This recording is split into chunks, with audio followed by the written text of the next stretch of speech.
Assalamualaikum warahmatullahi wabarakatuh dan salam sejahtera kepada semua yang sedang melihat video ini. Jadi sebelum kami mula masak, izinkan kawan saya memberi serangkap pantun. Silakan. Pokok selasih tumbuh melata, kutip selai di tepi perigi. Kami di sini membuat rasa, menyusun hidangan setulus hati. Saya Muhammad Nakib bin Afandi. Saya Muhammad Syamil bin Syafullah. Kami dari Sekolah Menengah Islam Hira Dan Mahat Tahfiz Al-Quran Hira. ini mempersembahkan sebuah hidangan yang sangat istimewa.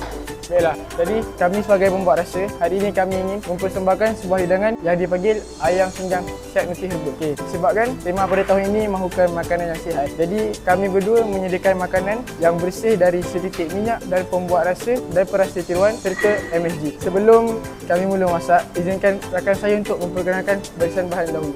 Jadi izinkan saya untuk memperkenalkan barisan bahan yang kami gunakan untuk masak hidangan ini. Pertama sekali, kami gunakan bawang Holland, bawang putih, halia, lengkuas, kunyit hidup, serai, cili merah besar, cili merah kecil dan ayam. Okey, seterusnya kami juga menggunakan biji ketumbar yang sudah dikisar, asam keping dan seterusnya terung, tomato dan bendi, lengkuas. Kemudian tidak lupa garam. Okey, untuk langkah yang pertama, kita akan masukkan semua bahan ini.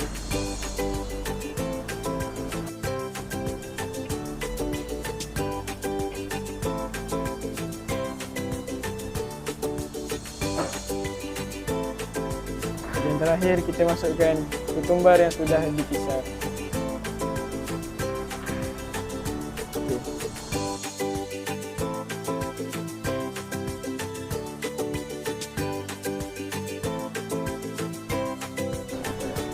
Jadi izinkan saya memperkenalkan khasiat-khasiat herba yang kami gunakan. Jadi kami gunakan bawang putih dan juga kunyit hidup. Bawang putih dan juga kunyit hidup mempunyai sebatang kurkumin dan alisin yang mempunyai anti radang yang bagus untuk kita punya imuniti badan. Seterusnya kami menggunakan lengkuas dan halia. Lengkuas dan halia pula mempunyai kebaikan untuk kita punya penghadaman. Dia baik untuk kita punya usus, mencerna dan membuang angin dan juga memanaskan badan. Seterusnya kami menggunakan serai. Serai pula mempunyai antigen yang baik untuk jantung dan detoks badan.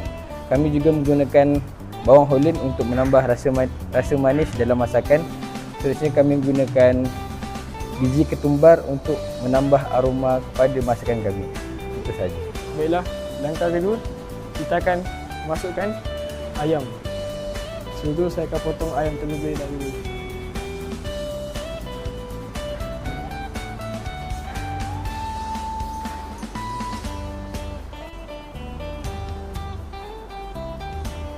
Jadi kami menggunakan ayam tanpa lemak dan kulit tambahan kerana ayam tanpa lemak dan kulit mempunyai sumber protein yang tinggi tanpa lemak tambahan dan baik untuk membina tisu otot. Saya akan masukkan ayam sekaligus dengan asam keping. Okey, kita masukkan asam keping kerana kita mahu rasa asam keping sebati dengan aroma hidangan ini. Okey, baiklah, kemudian kami masukkan bendi dan terung dahulu untuk menambah khasiat dalam hidangan ini. Kemudian kacau. Okay, baiklah, selepas itu kita tunggu lagi beberapa minit.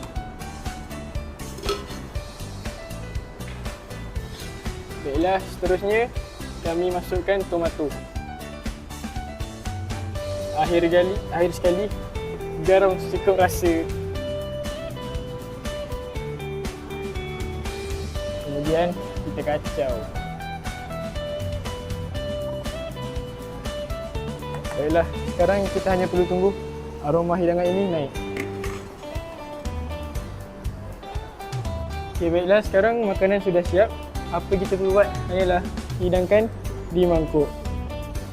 Baiklah, kita perlu buat dengan berhati-hati supaya tidak tumpah.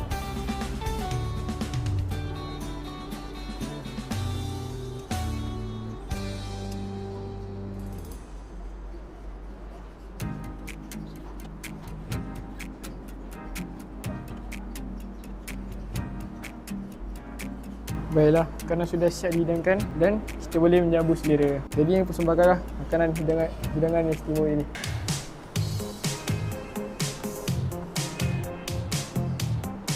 Baik, jadi makanan kita telah pun siap dihidang. Dan untuk pengetahuan semua, makanan ini bagus untuk ibu yang sedang berpantang dan juga siapa yang ingin makanan yang sihat. Baiklah, itu saja daripada kami.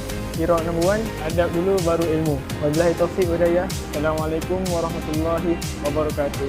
Terima kasih.